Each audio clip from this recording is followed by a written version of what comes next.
Torá que me recuerda mucho, hay un relato en la Torá que me recuerda mucho a la esencia o al espíritu de la celebración de Yom Kippur. Y para entrar en materia, me gustaría compartir con ustedes la sección de la escritura donde se registra el mandamiento de Yom Kippur. Y para ello vamos a ir nosotros al libro de Levítico, capítulo 16. Y ahí eh, en el verso 2 dice, Yahweh le dijo a Moshe, dile a tu hermano Aarón que no puede entrar cuando quiera al santuario, detrás de la cortina, frente a la cubierta que hay sobre el arca del testimonio. No vaya a hacer que muera porque yo aparezco en la nube sobre la cubierta. Únicamente así entrará Aarón al santuario, con un toro de la manada para ofrenda por el pecado y un carnero para ofrenda quemada. Y dice el verso 4: él estará vestido, el sumo sacerdote, cuando entre a oficiar, estará vestido con una túnica sagrada de lino, con calzones de lino pegados a su cuerpo, y estará ceñido con un cinturón de lino blanco y llevará un turbante de lino. Esas son las vestiduras sagradas. Bañará su cuerpo con agua y entonces se las pondrá. Yo quiero que presten especial atención a la figura de la vestimenta de lino, porque vamos a hacer un midrash. No lo tomen como una verdad absoluta, esto es una interpretación de la cual nosotros podemos extraer una enseñanza. Pero presten atención y anclen en su mente la imagen de la túnica de lino. Ya después vienen los pormenores. De la comunidad israelita tomará 2 chivos para ofrenda por el pecado, un carnero para ofrenda quemada y todas las cosas que nosotros ya hemos estado estudiando todos estos días. Pero si avanzamos hasta el verso 29,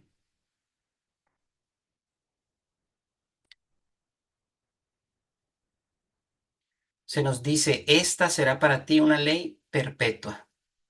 En el mes séptimo, el día 10º del mes, ustedes practicarán la negación propia y no harán ningún tipo de trabajo, ni el ciudadano ni el extranjero que reside entre ustedes, porque en este día se hará expiación por ustedes para limpiarlos de todos sus pecados. Ustedes quedarán puros delante de Yahweh. Será un Shabbat de completo reposo para ustedes. Practicarán la negación propia. Es una ley perpetua. El sacerdote que haya sido ungido y ordenado para servir de sacerdote en lugar de su padre, hará expiación. Se pondrá las vestiduras de lino, las vestiduras sagradas. Noten cómo el sacerdote ungido, valga la redundancia, tiene que ser ungido. Y él tiene que ser ordenado para servir de sacerdote en lugar de su padre. Hermanos, todo esto son sombras proféticas que apuntan a un sumo sacerdote que nosotros conocemos. El sacerdote tenía que ser ungido y tenía que servir de sacerdote en lugar de su padre. Y no olviden esa frase. Tenía que servir de sacerdote en lugar de su padre. Y él iba a hacer ¿qué? Dice el texto, realizar la expiación. Y el sacerdote se tenía que poner las vestiduras de lino, que eran las vestiduras sagradas. Y nuevamente está ahí la imagen del lino. Iba a purificar el santuario, dice ahí, iba a purificar el santuario interior, la carpa de reunión, el altar, y haría expiación por los sacerdotes y por toda la gente de la congregación. Esta será para ustedes una ley perpetua para hacer expiación por los israelitas por todos los pecados una vez al año. Y hay un relato, hermanos queridos, anterior a este, anterior a lo que estamos leyendo, que está registrado en Génesis capítulo 41. Y es el relato de Yosef en Egipto. Ya lo conocemos, es encarcelado, vendido injustamente por sus hermanos. Yahweh le favorece, lo pone eh, en un lugar de encumbramiento en la casa se me olvidó el nombre, de Potifera, de Potifar. y después es encarcelado injustamente, pero él halla gracia a los ojos de Yahweh y él favorece los corazones de los carceleros para que Yosef esté prácticamente a cargo de esa cárcel, ¿no? Ahí conoce al panadero del rey y al copero que tienen algunos sueños y él interpreta los sueños diciéndoles que él no es quien interpreta el sueño, pero que Yahweh puede interpretarlo. Entonces, los sueños se cumplen conforme a la interpretación de Yosef.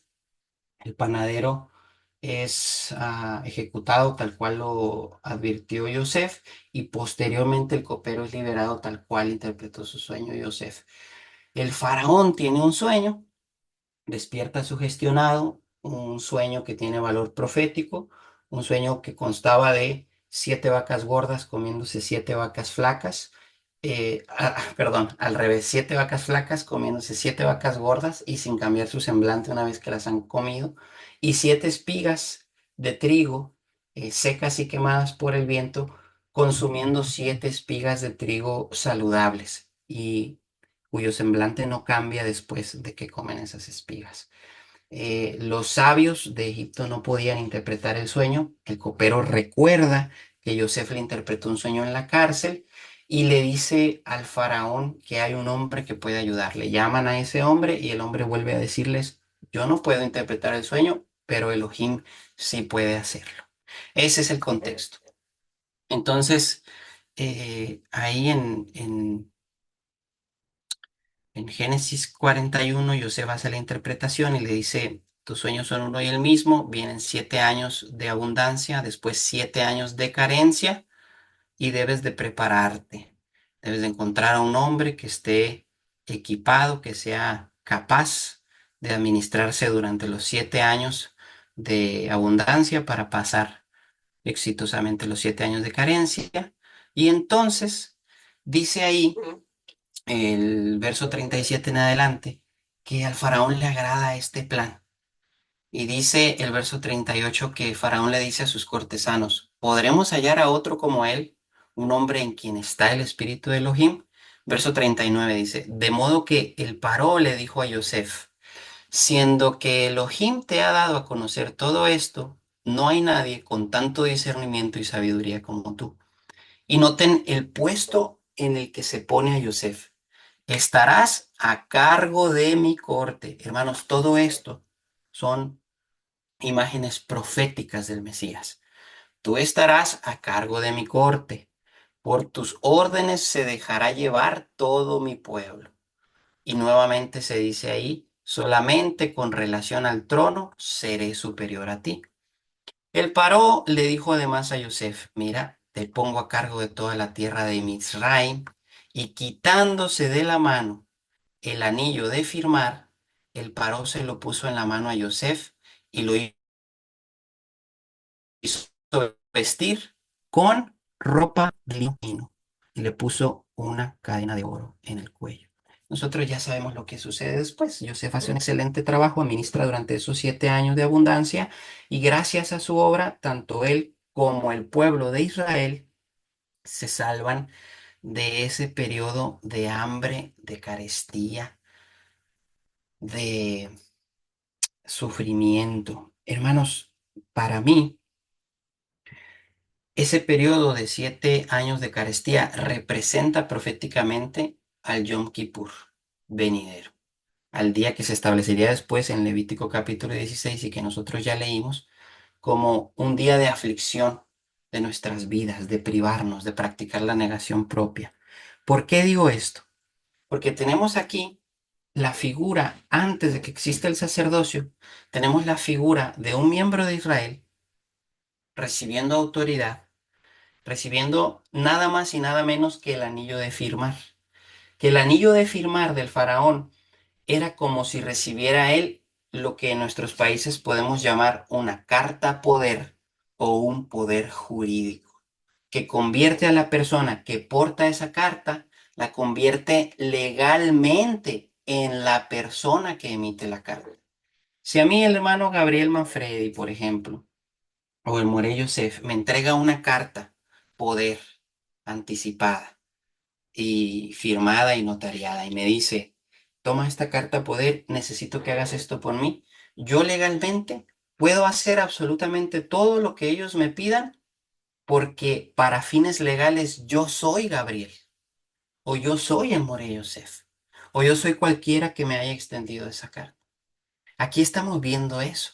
Y estamos viendo que antes de que exista un sacerdocio que va a estipular una vestimenta específica que representa algo de valor profético en las escrituras, a Yosef se le está vistiendo ya de lino fino. El lino fino es blanco.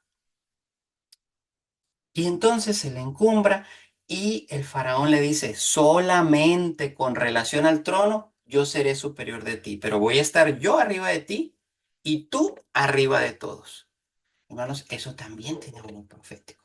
Y nosotros vemos que esto tiene valor profético porque el proceso de arrepentimiento, de expiación de todo Israel, representado en los hermanos de Yosef, sucedió en ese periodo de hambre, de escasez, de carestía, de hambruna. Vamos a leer el siguiente capítulo, 42, versos 21 y 22. Cuando los hermanos se presentan delante de Yosef, ellos están reconociendo sus faltas en medio de esa hambre que están sufriendo, en medio de ese Yom Kippur profético que yo puedo ver en las escrituras. Y se dijeron unos a otros, dice el 21, ay, estamos recibiendo este castigo por causa de nuestro hermano, porque vimos su angustia y no le hicimos caso cuando nos suplicaba. Por eso es que nos ha venido esta angustia.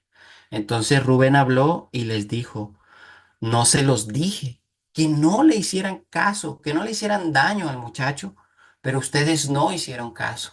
Ahora viene el ajuste de cuentas por su sangre. Hermanos, esa es otra manera de decir, ahora viene la expiación.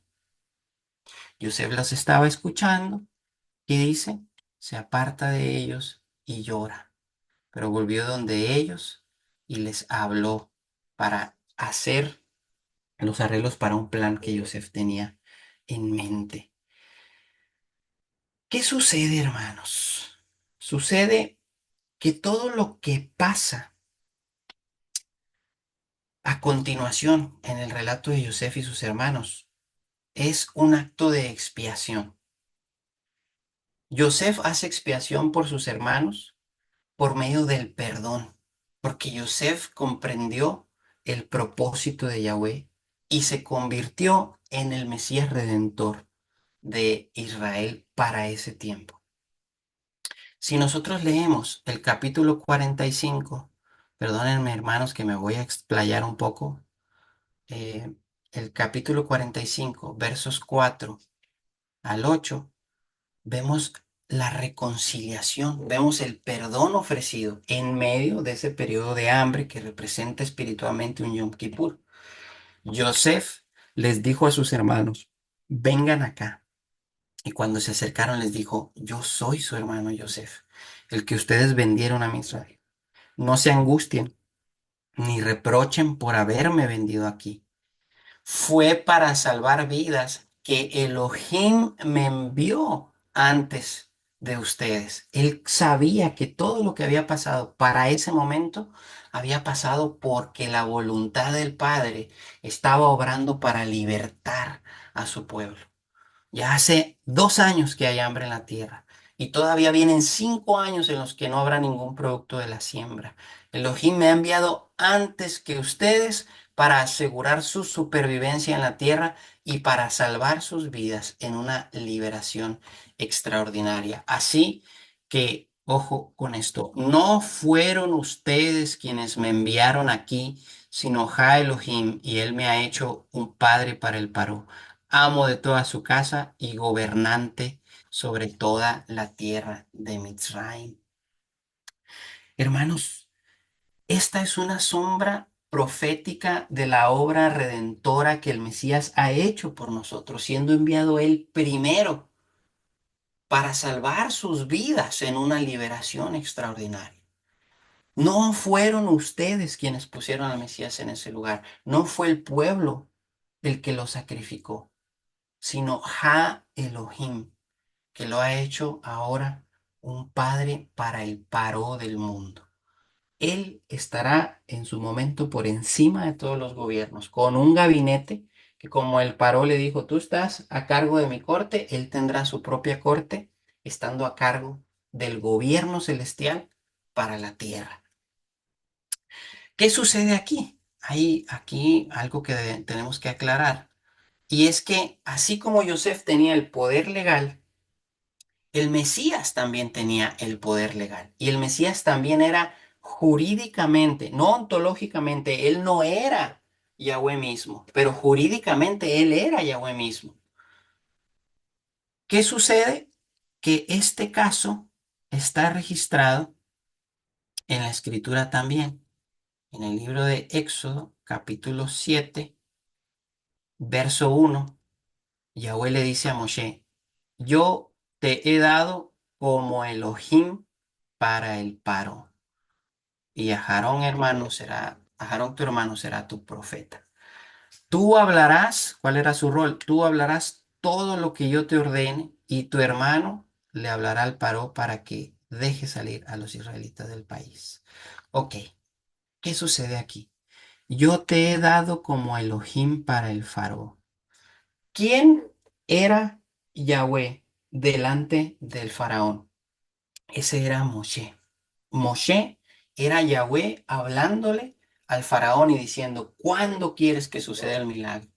Y cuando Moshe decía, tal día sucederá esto, entonces Yahweh hacía tal como había dicho Moshe. Porque Moshe tenía el poder legal, él era Yahweh mismo, con el anillo de firmar, dando las órdenes para que sucediera y se realizara la voluntad del Padre.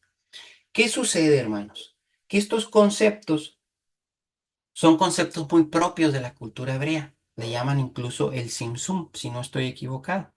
El representante legal encarna o representa físicamente a la persona misma que lo ha enviado. Pero cuando estos conceptos llegan a tierra extranjera, a manos de gentiles, y ellos se disponen a interpretar estas escrituras para crear ya una religión estructurada, unificada y universal, se dan los llamados concilios nicenos. Y en los concilios nicenos se reinterpretan todos estos conceptos, pero no a la luz del derecho hebreo, que es la Torá, sino a la luz del derecho romano. Y eh, como Roma tiene su derecho como emanado también de su teología, herencia de Grecia, ellos entienden en su teología que sus dioses, que sus deidades pueden encarnarse, convertirse en humanos, o pueden engendrar hijos, mitad dioses, mitad humanos.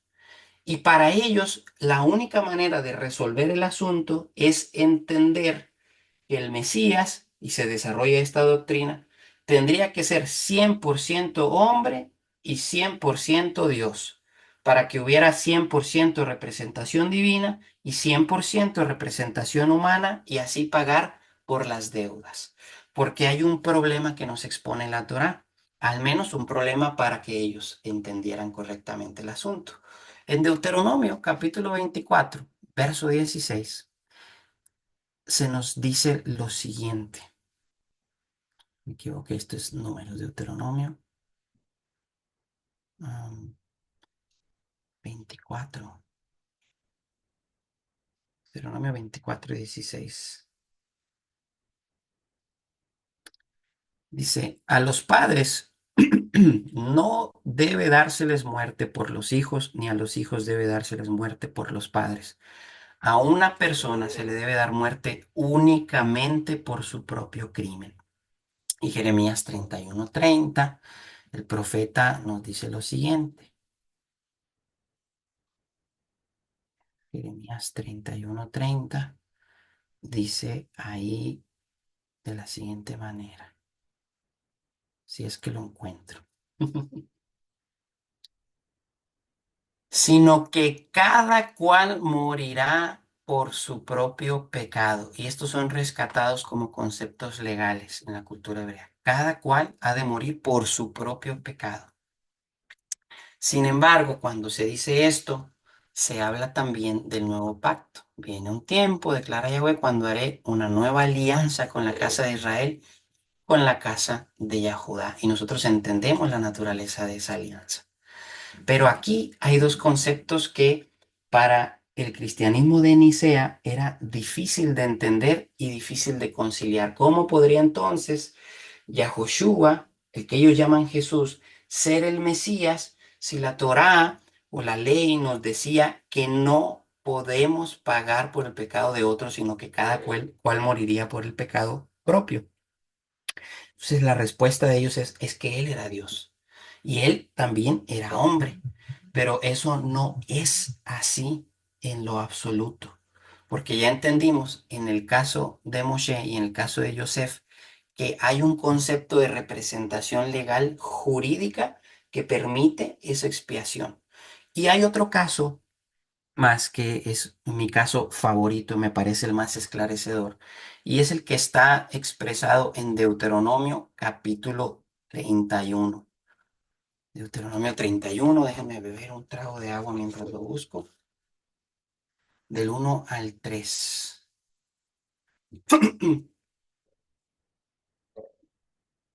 Dice así la escritura. Moshe fue y habló estas palabras a todo Israel y les dijo, ahora tengo 120 años de edad, ya no puedo estar activo. Además, Yahweh me ha dicho, no pasarás al otro lado del Jardín. Así que Yahweh tu Elohim mismo cruzará delante de ti. Ojo, Yahweh tu Elohim mismo. Esto es decir, Yahweh en persona, Él personalmente va a cruzar delante de ti. Y Él mismo, Él personalmente va a eliminar esas naciones. Y Él personalmente las va a preparar para que tú las desposeas. Pero después nos dice, Yahoshua es el que cruzará delante de ti, como ha hablado Yahweh. A ver, pero lo que Yahweh habló fue que él mismo cruzaría delante del pueblo. Yahweh mismo cruzará delante de ti. Yahoshua es el que cruzará delante de ti. Bueno, hermanos, eso es así. Es Yahweh mismo el que cruzaría delante de Israel porque Yahoshua estaba recibiendo el poder legal como sucesor de Moshe y Yahoshua ahora representaba a Yahweh mismo jurídicamente, legalmente. No personalmente en el sentido de ser Yahoshua y Yahweh la misma persona, sino que Yahoshua recibía el poder legal. Y qué casualidad que este hombre, el hijo de Nun, tenga el mismo nombre de nuestro Mesías, en quien nosotros tenemos esperanza. Es por eso que Yahweh había anticipado de antemano, en palabras de Moshe, la venida de ese Mesías. Y Moshe le dice al pueblo en el capítulo 18 verso 15 que Yahweh enviaría, ¿qué dice? Yahweh tu Elohim levantará de entre tu propio pueblo a un profeta como yo.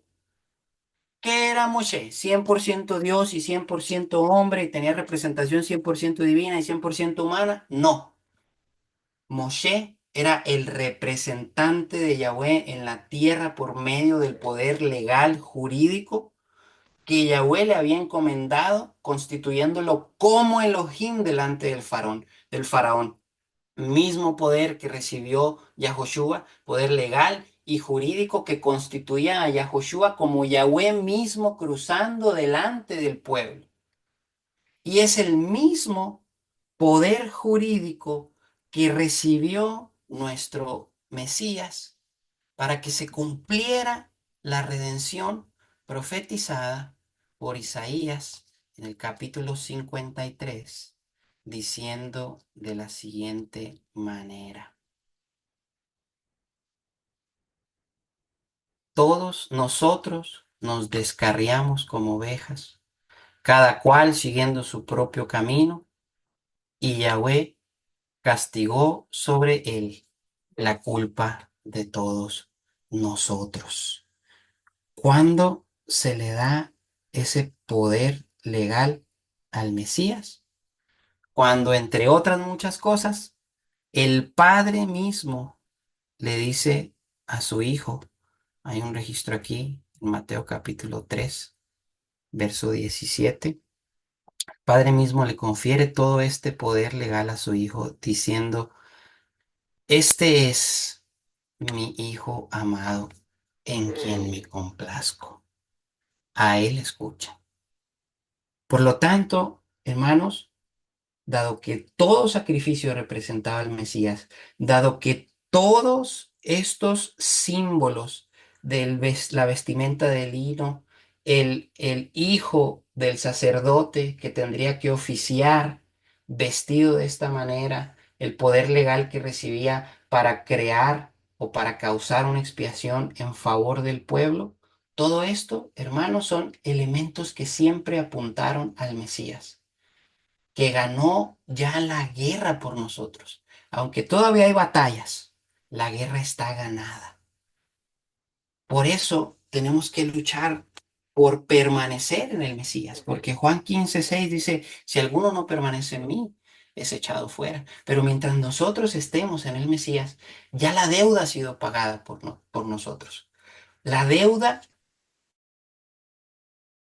que nos decía, yo pongo delante de ti la vida y la muerte, la vida si obedeces, la muerte si me desobedeces. Y como nosotros quebrantamos esa ley y como la Torah de Yahweh no puede ser quebrantada, la redención tenía que ser una redención 100% legal, constituyendo al Mesías, no en Yahweh mismo, pero como Yahweh mismo pagando el precio por nuestros pecados, por nuestras transgresiones, castigando el pecado que nos correspondía a nosotros en el cuerpo del Mesías, representado aquí como el siervo sufriente de Yahweh, a quien nosotros reconocemos como nuestro Mesías, pero proféticamente también como el Mesías Ben David, el Mesías hijo de David, que habrá de volver para reinar una vez habiendo causado la expiación de su pueblo para que su pueblo vuelva a ser una propiedad legítima del Padre en tanto que el pueblo le obedece. Hoy, hermanos, celebramos este Yom Kippur no con el mismo espíritu que la Torá lo pone, lo expresa para nosotros, porque no estamos buscando la expiación. La expiación ya ha sido hecha por nosotros. Estamos honrando el trabajo expiatorio de nuestro Mesías, en quien confiamos. Y sabemos que las promesas del Padre se cumplirán, de manera que no andamos ya como derrotados y vencidos, sino que caminamos de hoy en adelante en victoria. Que Yahweh les bendiga, hermanos. Shalom para todos y que nos permita encontrar perdón unos con otros en este día.